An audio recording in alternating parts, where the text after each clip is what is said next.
Hi everyone, my report is part of the interpretive approach to ethnographic research methods.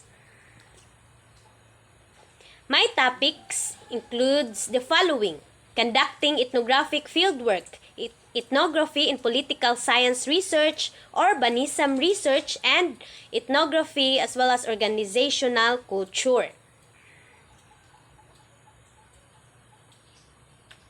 Conducting ethnographic fieldwork. So, first and foremost, unsa man ning ethnography. So, ang ethnography is the study of human culture and societies as well as its development.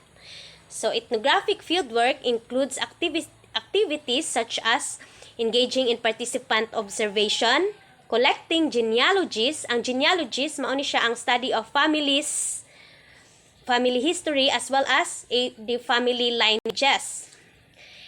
So, mana siya ang genealogy.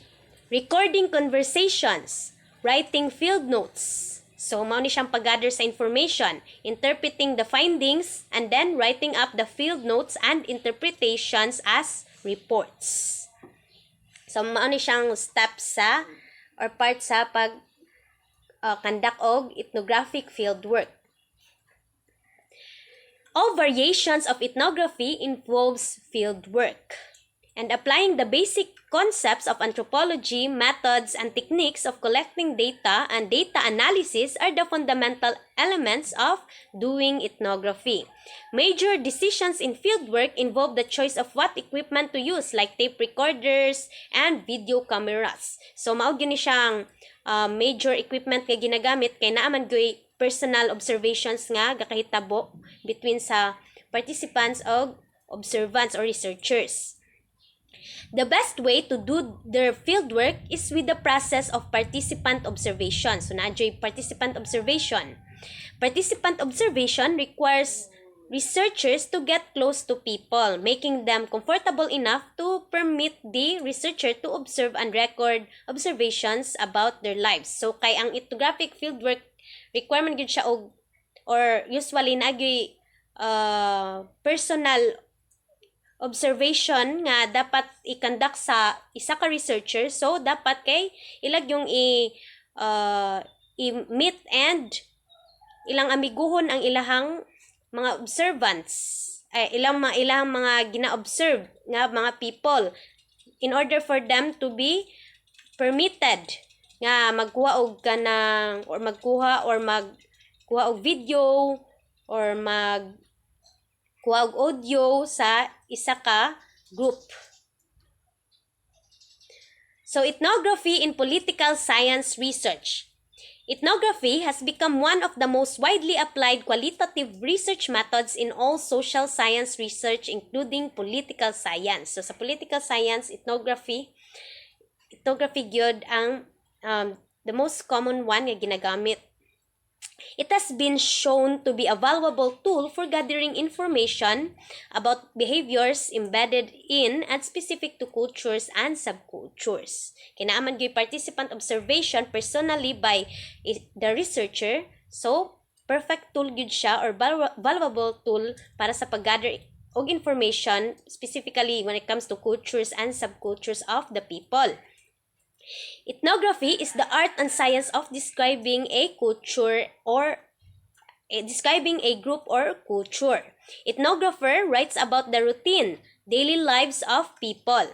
The more predictable patterns of human thought and behavior are the focus of inquiry. So, ga-focus gyud ang ethnography sa human culture, behavior, and human thoughts.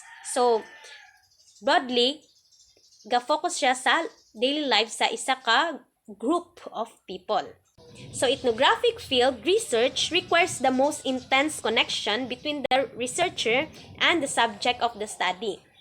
So, ang mga researchers kay himuon gyud nila ang tanan para magka-uyunay sila sa mga participants in order for them para sugdan sila nga record sang og mga video or audio and then magsulat sa ilahang mga observations.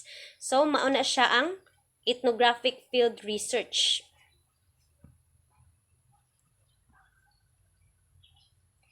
The next one, urbanism research.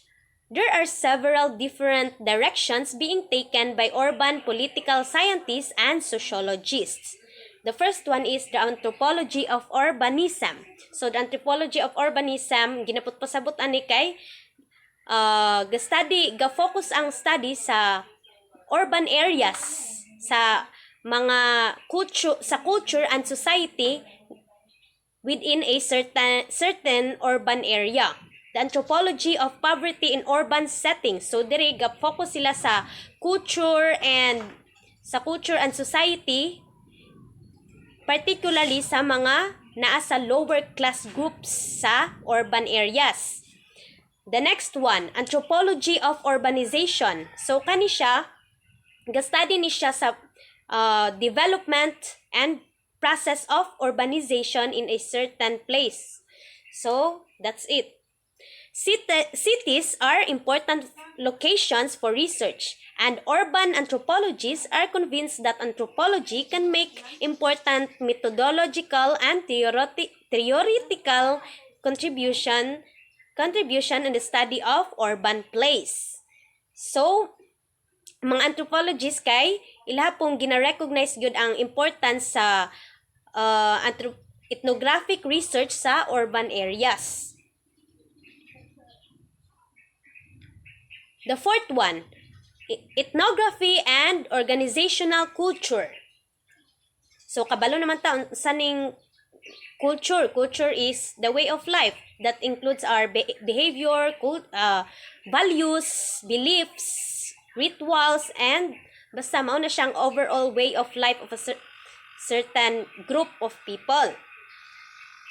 So, every organization, whether in the public or private sector, has its own distinctive culture and operating climate. So, ana siya nga, each public or private organization has its own distinctive culture. The study of organizational culture owes much of its method and underlying principles to ideas produced through ethnographic research. So sa pag-study sa organizational culture, mas gina-apply or gina-use pod ning ethnographic research. Organizational culture.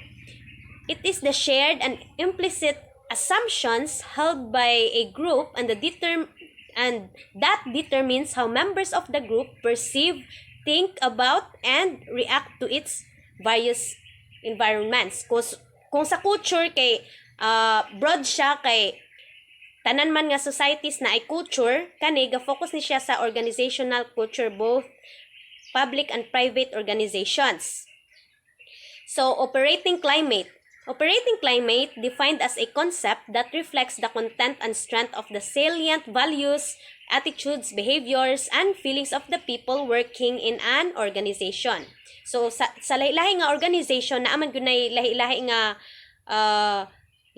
nga specialization og napoy sa laban kay naay mas taas ang sweldo, naay mas daghan benefits, sa uban pod kay gamay ra ang sweldo, gamay ra og benefits. So maapektuhan ang attitudes, values, behaviors, mao nang naay lahi nga or naay distinct culture and operating climate sa isa ka organization. Part 4. Ethnography and Organizational Culture. The study of culture in organizations is approached from two broad perspectives: the traditional positivist approach and the post-positivist approach. So, ang traditional positivist approach, researchers who study organizational cultures from a positivist viewpoint hold the opinion that there are clear, easily identified dimensions of culture that can be measured usually with a questionnaire. So, ang mga researchers nga ga-follow aning o ga-believe aning traditional positivist approach, and according to them, usually, kung mag-study sila sa mga participants, convince sila nga naagyoy clear and easily identified dimensions or descriptions sa isa ka culture. While ang post-positivist approach, to the investigators or researchers, it is impossible to measure culture. This is because the culture of an organization changes form with each attempt to pin it down. as each observer comes away with a different interpretation based upon his or her personal values and experiences. So kung sa traditional positivist approach, dali ana mga researchers dire kay dali ra daw kuha og clear and easily identified dimensions sa isa ka culture. While sa post-positivist approach, ang mga researcher kay ginaview nila ang culture nga a complex concept in which it is hard to study or interpret. Kay each observers man kay naay nagkalahi-lahi nga interpretation sa isa ka observed event or behavior. Okay? Ang ato amang interpretation kay gakaapektuhan pod sa ato ang own personal values and experiences. So that's it.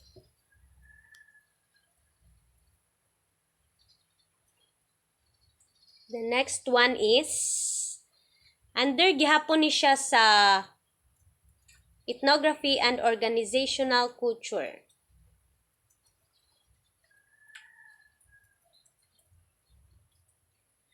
So, according to McNabb and Sipek, developed a scale.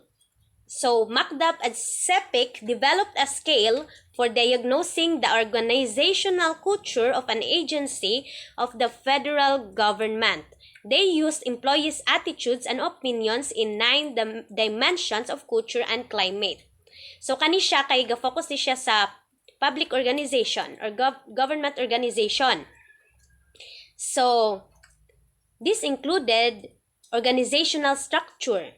So, ang structure sa federal government, like sa na siya independent judicial branch, each state, like for example sa US, and napod gyud siya autonomy sa each state. So, nagkalahi-lahi gyud ang government structure, specifically sa federal or sa unitary ana. And then responsibility sa isa ka public organization or sa government. And then risk and challenge sa federal government, rewards, warmth and support, also includes conflict, ang organizational identity sa isa ka organization, ang ethics or mga practices nga or kani approved practices sa number 9, approved practices nga so kani murag related lang ning ethics og approved practices kung unsa ang values or proper behaviors or etiquette nga allowed sa isa ka organization. So that's it. So they use this to study the employees' attitudes and opinions through these 9 dimensions of culture. So, conclusion.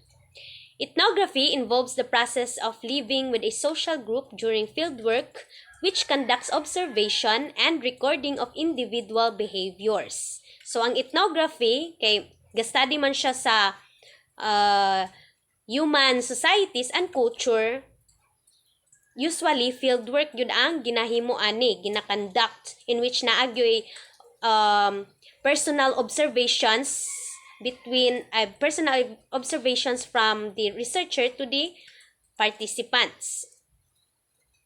And the ethnographer summarizes these field notes into a larger descriptive generalization that purports to describe the behavior of a wider society. The researcher must then develop subjective descriptions that are based on a large number of generalizations. So, ang mga ethnographer kay gasadi man gyud na sila sa isa ka particular group, and then gahimo ra dayon sila og generalization. Dito pod of course sa related or naay same feature sa ilahang group nga ginastudihan. The researcher must then develop subjective descriptions. So subjective descriptions that are based on a large number of generalizations. In making these generalizations, the ethnographer moves from the specific to the general assumptions or descriptions. So, from specific to the general assumptions or description sila. Nga naman, kay specific, naa sila particular group nga isadihan, tapos ilan na dayon i-generalize. Naanda dayon sila general assumptions or descriptions nga ma-formulate. So, that's it. Thank you!